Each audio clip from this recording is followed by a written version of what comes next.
something real quick. Some notes.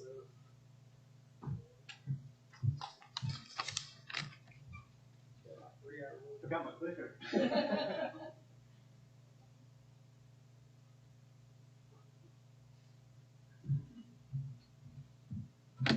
Well, good evening. I'm running a little bit behind today, this week, this life.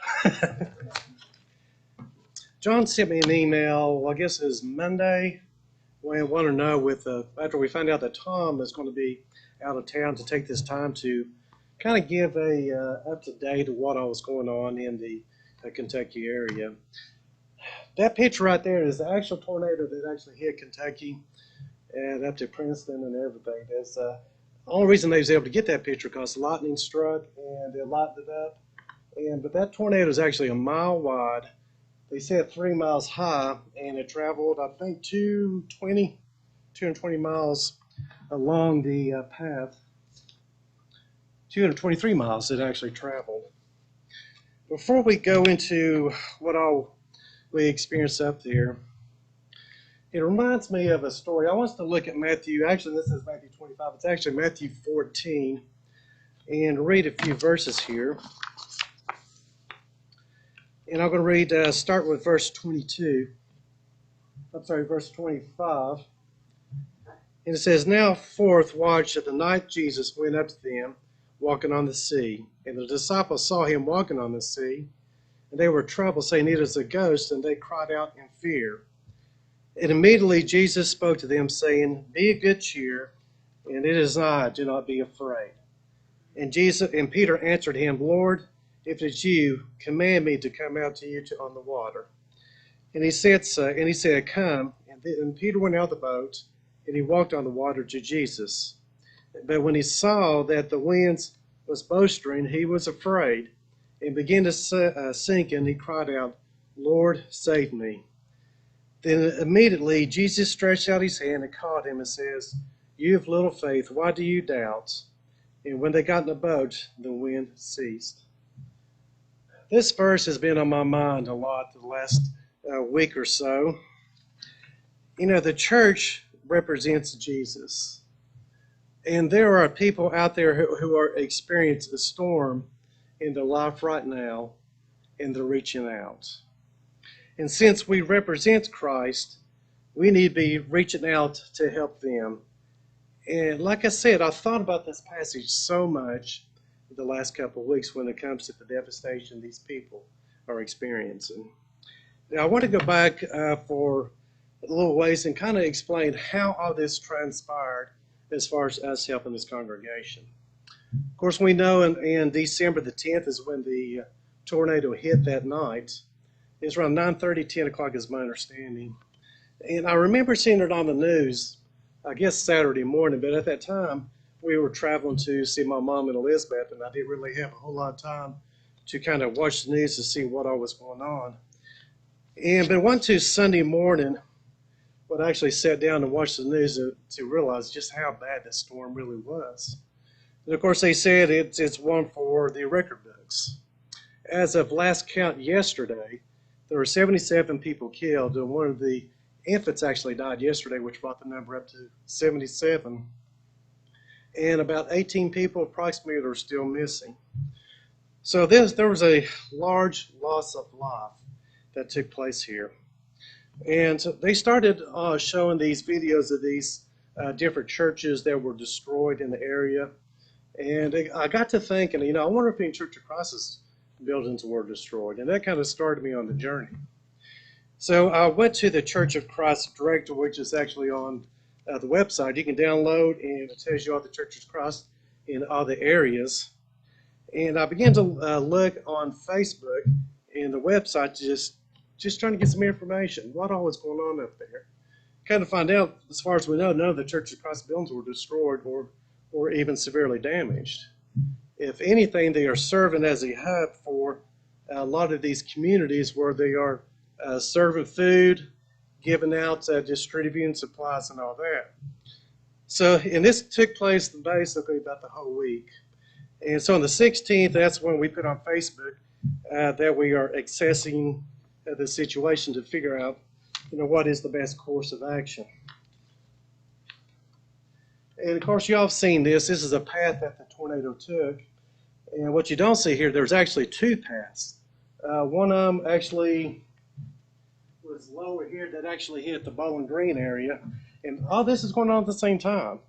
Now, the one at Bowling Green wasn't as long as the one that took place, but notice it hit every city along the way. And what amazed me, and one thing I realized, I told Trish, if that storm just went a little bit south, it would have missed all those cities.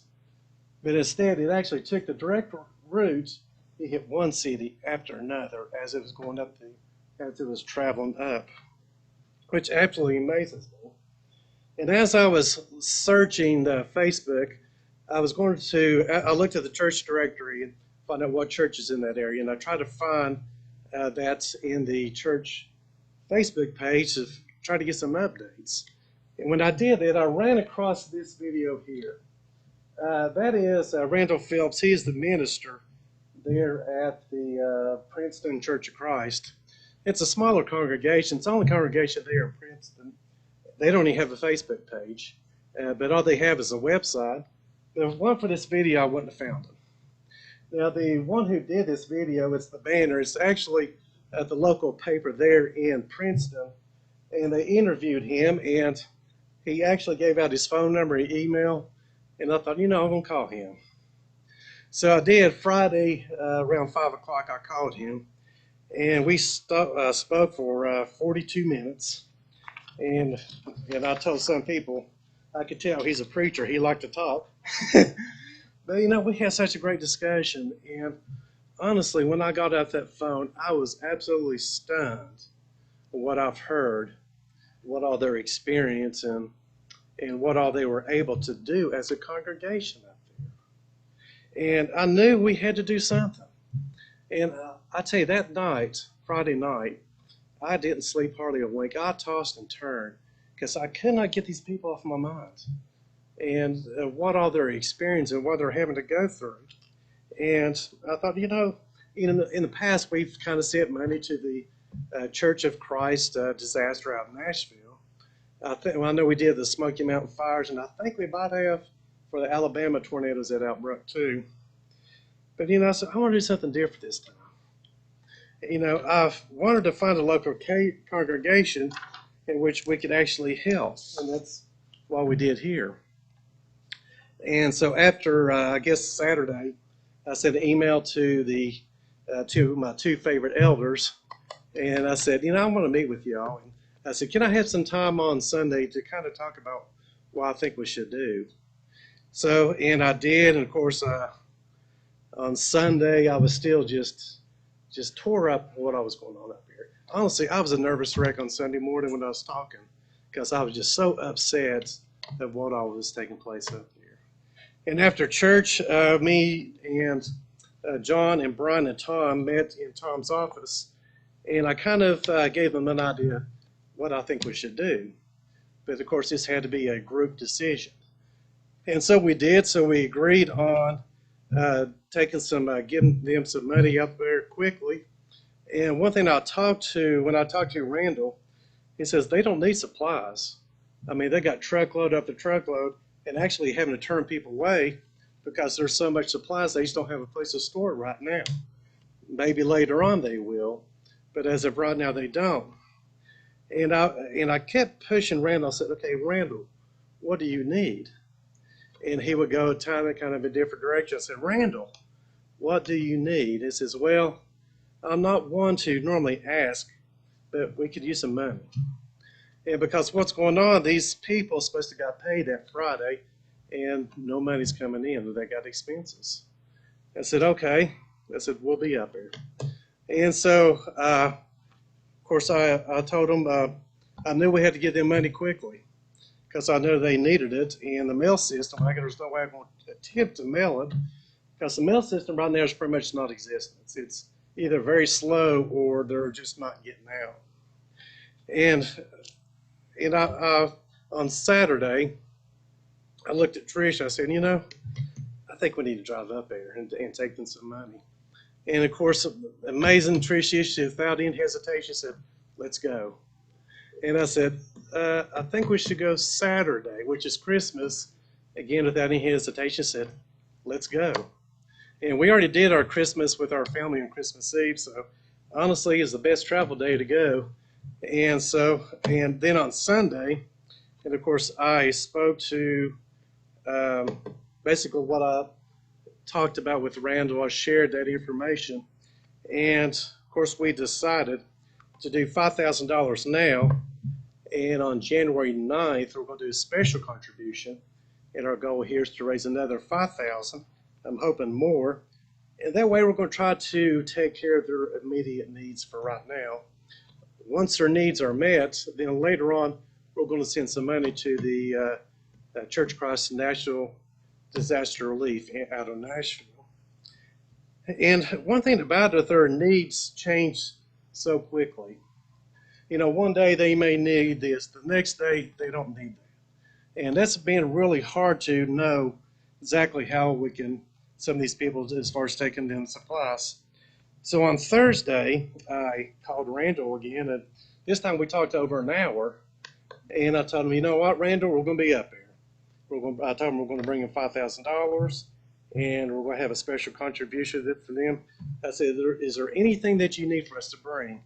And he said, well, you know what? Surprisingly, we need pillows and shovels. And he says, I never thought about pillows, but that's one of the biggest requests they have. Now, this is on Thursday after 5 o'clock. And the next day was Christmas Eve, and I knew there was going to be no way I was going to find any shovels and pillows. So I called John and Melissa and said, hey, can you do me a favor? Without any hesitation, they said yes.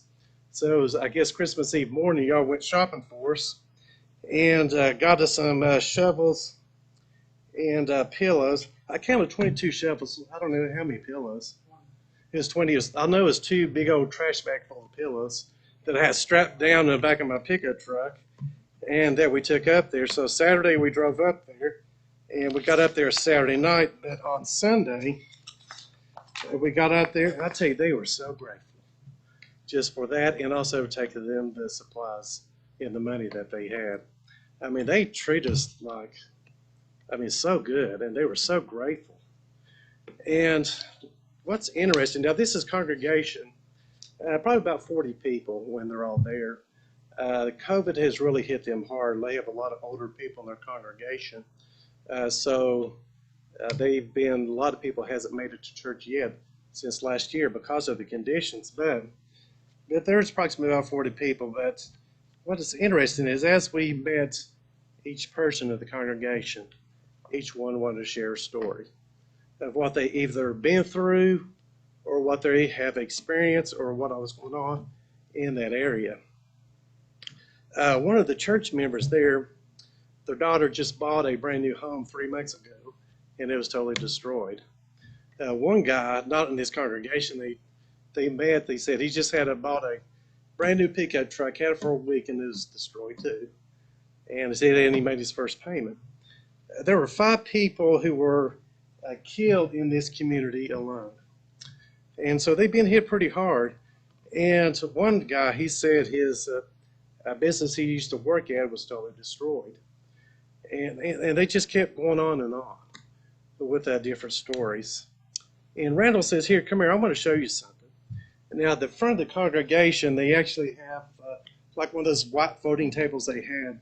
It is actually the meeting place whenever somebody comes for some kind of need.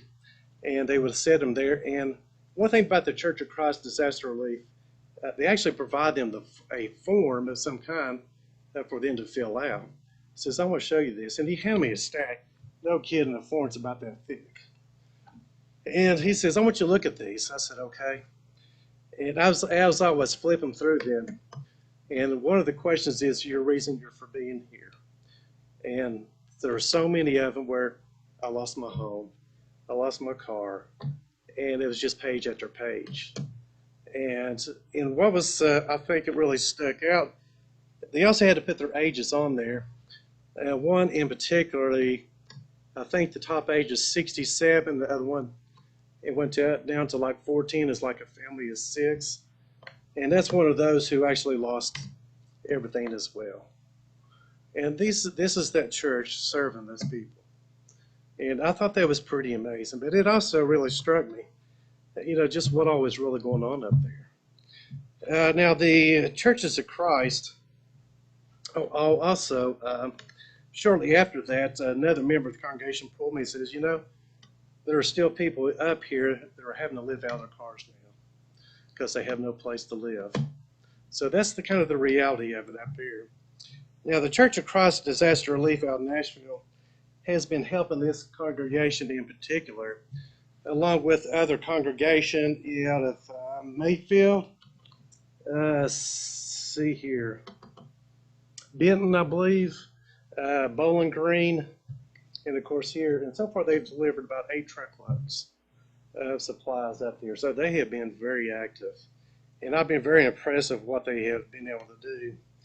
Now, one thing that Princeton Church of Christ is wanting to do, just down the road, I think it's about 15 miles from Princeton, is a city called Dawson Springs. You may have seen them in the news, but I'll tell you, this town has barely been wiped out. Downtown everywhere. The 2 hardest places that's been hit in Kentucky is Mayfield and Dawson Springs. And for the longest time, they tried to get into Dawson Springs, but the local authorities wouldn't let anybody in because it's just too dangerous. And after they got in there, they've been going to house, taking supplies up to the people. This is the Princeton congregation now who is doing this. And they actually tried to start a congregation one time, actually twice in Dawson Springs, for whatever reason didn't work. But they're hoping eventually being able to do it again. But the problem is with Dawson Springs, they don't know if they're going to rebuild that city or not. Because the one thing, businesses are being wiped out, and the business owners said they're not going to rebuild. People who lost their homes are saying they probably won't rebuild. So they don't even know if they're going to rebuild the city or not. And it's just total devastation in that area.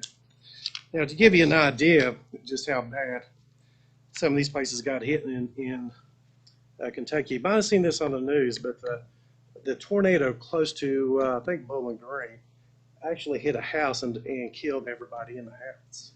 And there was a grandmother and 4 children. And the sad part is, I don't want to get too graphic here, but they actually found the daughter a mile away where the storm actually carried her off. And they've actually found her in some brushes. So that's just how devastating these people are having to go through. But the Churches of Christ, their next step is to bring furniture.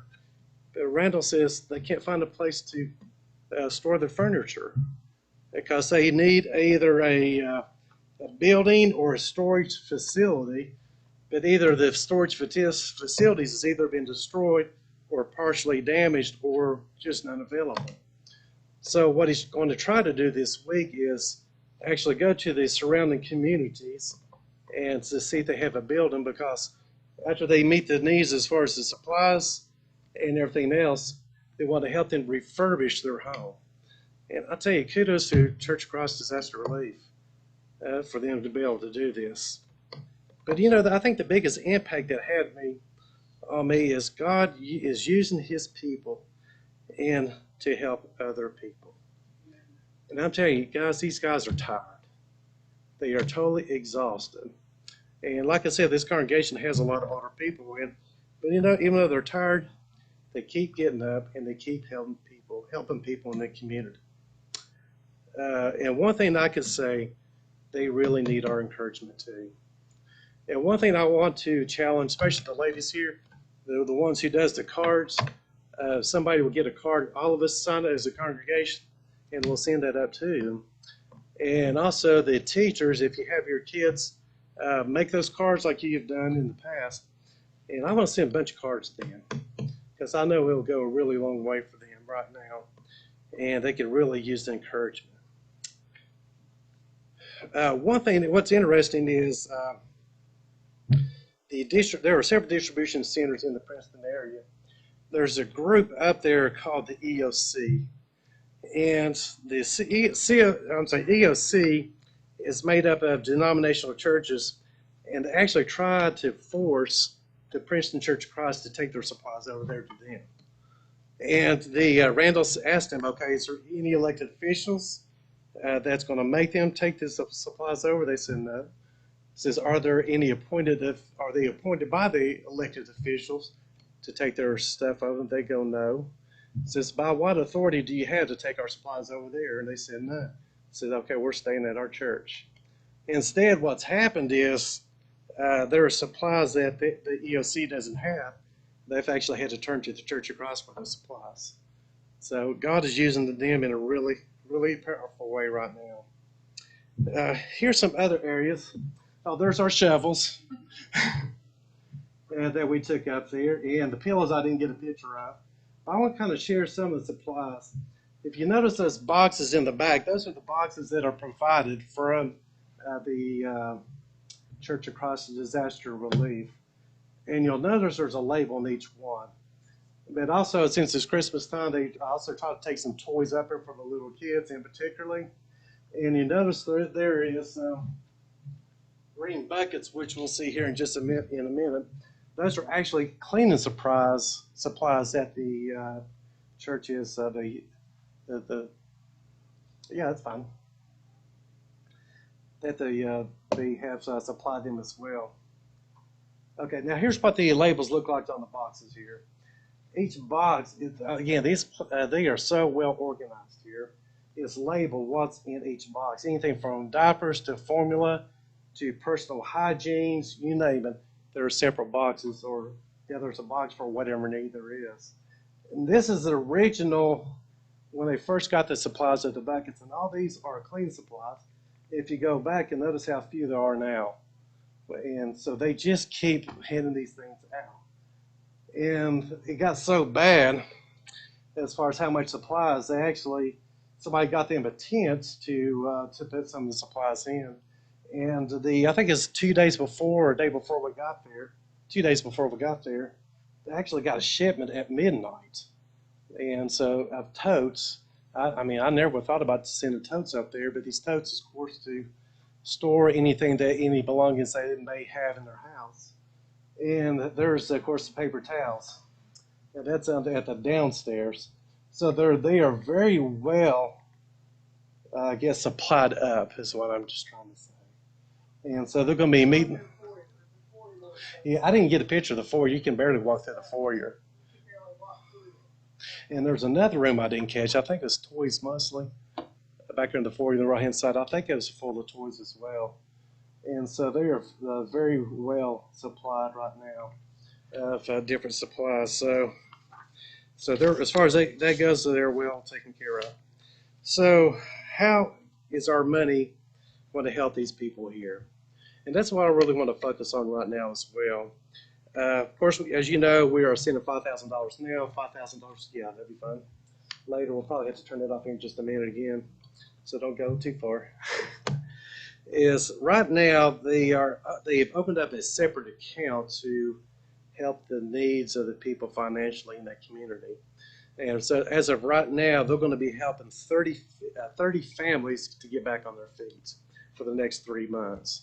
So basically, they are working with the local bank to arrange all this, and they actually had to fill out an application to make sure it's legit. But it's going to be 30 families our money is going to help supply or help with their financial needs. And because, like I said, right now, they don't have any income coming in. Other needs they may need, we're not 100% sure on this yet. Maybe non-perishable foods, but we're kind of on standby on that. I didn't get that from Randall, but I've got that from other people in that community, so we'll have to see about that here soon. As far as the Church of Christ Disaster Relief, I can't say enough about them. Like I said, they have delivered 8 truckloads up there, and each truckload contains about $75,000 worth of supplies each. So they are really pumping that up there. And they're doing it in different ways. Like I said, the first one's like food, cleaning, personal hygiene, and the second wave is going to be furniture. And they also supply the churches with forms, like I said. And the great things about these forms, too, the church can actually go back and follow up on these people to make sure that they are taken care of as well. Yeah.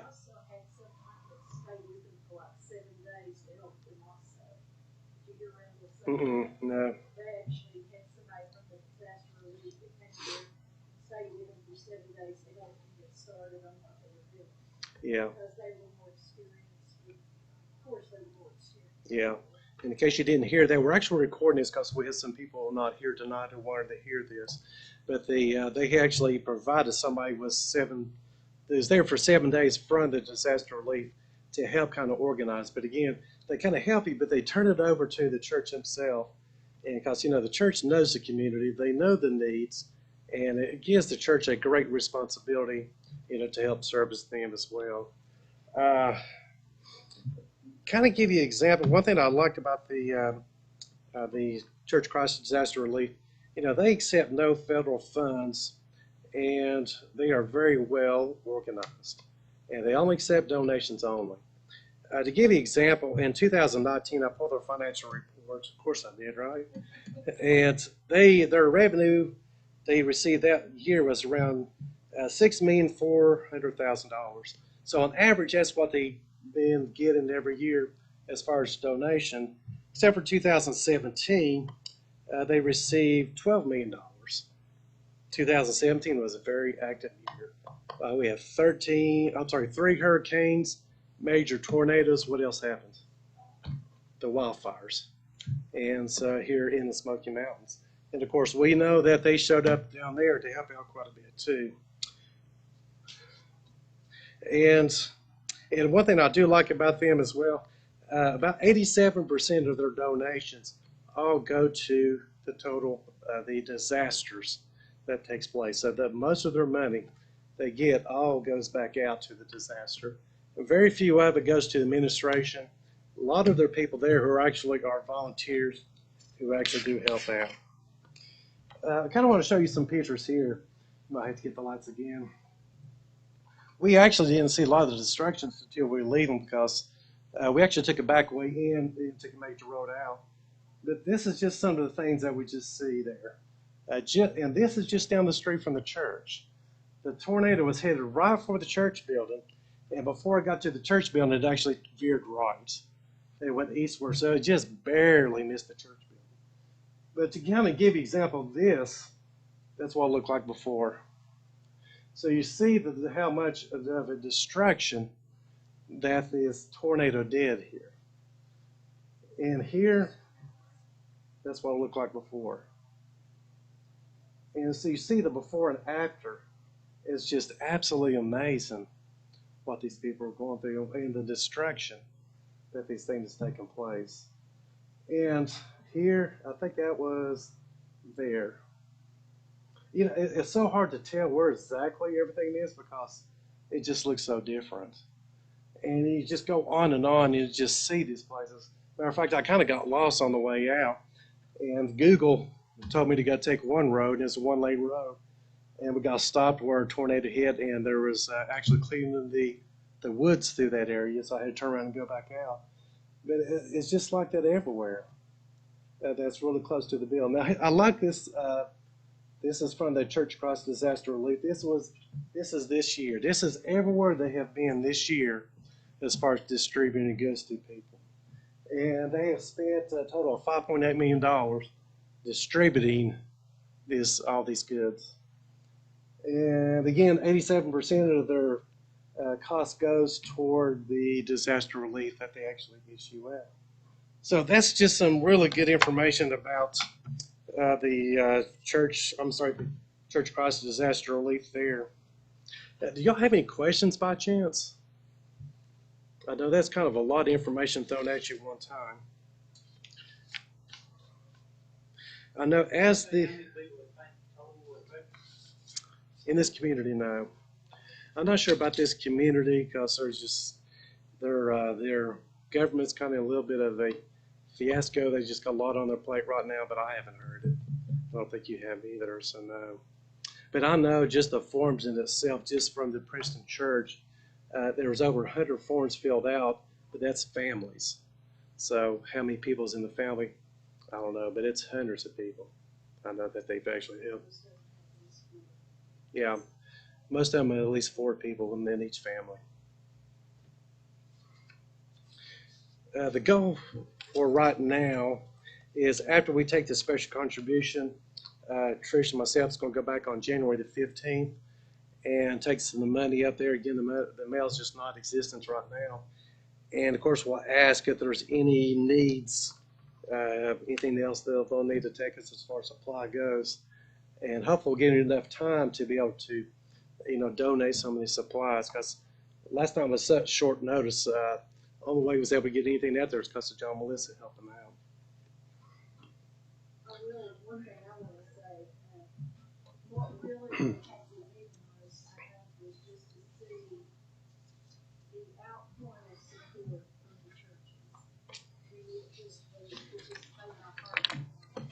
And even though these people are so devastated, they were so thankful and grateful, and they felt like this was an opportunity to show Jesus to the people. So even though it was horrible thing that's happened, I think there'll be many good things that come out. In closing, I was listening to a sermon from Chris Kemp. He's a minister at the Northside Church of Christ in Mayfield, Kentucky. And this is the Sunday after the devastation. I was really encouraged and shocked at what he said. He said, as he got to the preach, he began to read Luke chapter 2, verses 14. It says, the angels were speaking to the shepherds, glory to God to the highest on earth, peace and goodwill toward men. And he said, they have seen this the last few weeks in Kentucky. They have seen God in his highest. They have seen peace on earth, and they have seen goodwill toward men. And he went on to start to talk about Gideon. He said, God didn't ask Gideon to be great. He asked him to be available. He asked him to be useful and to be faithful and to believe. And he goes, likewise, we're like Gideon. God didn't ask us to be great, that is the congregation, but he asked them to be available, which they have seen. They asked them to be useful, which they have been. And they asked them to be faithful and to believe, and they have. And they are doing so much to serve the man and showing goodwill toward men. Okay. Anything else before we close out? Do you have any words or anything, Dean Brian? Or? The biggest thing I can think of is when do we leave? Yeah. Do you think they would need tents since that also helps? I have not heard. I know they had a camping supplies at the church. I don't know what all they would need as far as that. Matter of fact, Trish asked him before we left, what all do you need? He goes, wheelbarrows. And I don't have any way to ship any wheelbarrows up there right now. Maybe through Amazon or something. I don't know. They would have to put them together. Yeah. So coming January the 15th, we'll ask again and see if they need wheelbarrows, because a lot of this stuff they're needing right now is more for cleanup than anything else. And but I'm going to keep talking to them, and I'm going to keep pressing to figure out what all other things that they do need, and we'll get it out there one way or another. So okay. We're going to have it open there, or actually offer invitation now, and which will ask if you do have any needs by any chance, or if you have any kind of questions, tell people about a special contribution. And I know I've told several people, since we take a contribution, and it's all going to go toward the relief up there, and it's going to go help those families that are in need up there, this 30 families in particular. But if you do have any needs, please come and stand as we sing.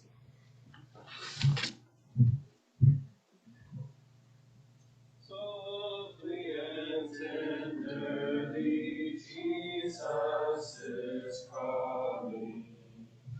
calling for you.